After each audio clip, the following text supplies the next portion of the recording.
হরি বল। সকালবেলা লীলামৃত পাঠ করলাম। লীলামৃতে লেখা আছে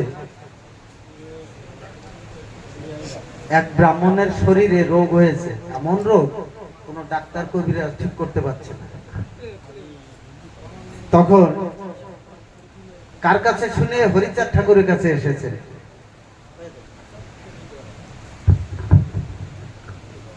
হরি বল। হরিচাঁদ ঠাকুরের কাছে আসার পরে হরিচাঁদ ঠাকুর বলে,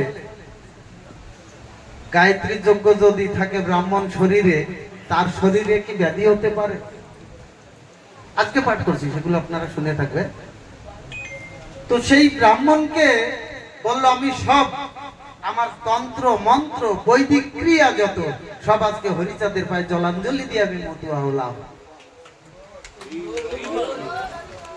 মতুয়া হতে হলে জলাঞ্জলি দিতে হবে সব, নচেত মতুয়া হওয়া যাবে না। ঠিক সেই কথা হরিচাঁদ গুরুচাঁদের আদর্শ বিচার মেনে আমাদের এক ভাই এই 29 নম্বরের সুজয় বোস, সে প্রায় এর আগে তার মেয়ে বিবাহ দিয়েছে। হরিচাঁদ গুরুচাঁদের ধর্ম দর্শন, মতুয়া ধর্ম দর্শনে তার মেয়েকে বিবাহ দিয়েছে এবং আগামী মঙ্গলবার ইংরেজি 21 এপ্রিল সুজয়ের বাড়িতে তার মেয়ের বিবাহ।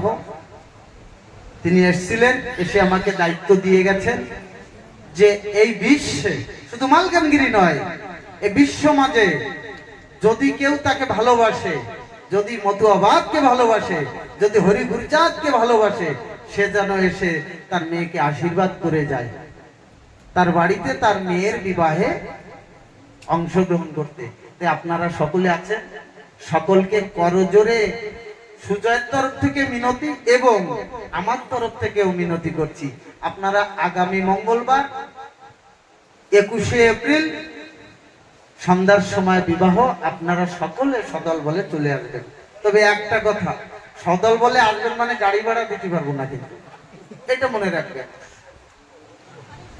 আমাদের সকলের কর্তব্য আমরা সেখানে গিয়ে তার পাশে দাঁড়াবো। যদি না দাঁড়াই আমি কিসের মতুয়া? আমি হরি গুরুচাঁদের আদর্শ যদি পালন না করতে পারলাম।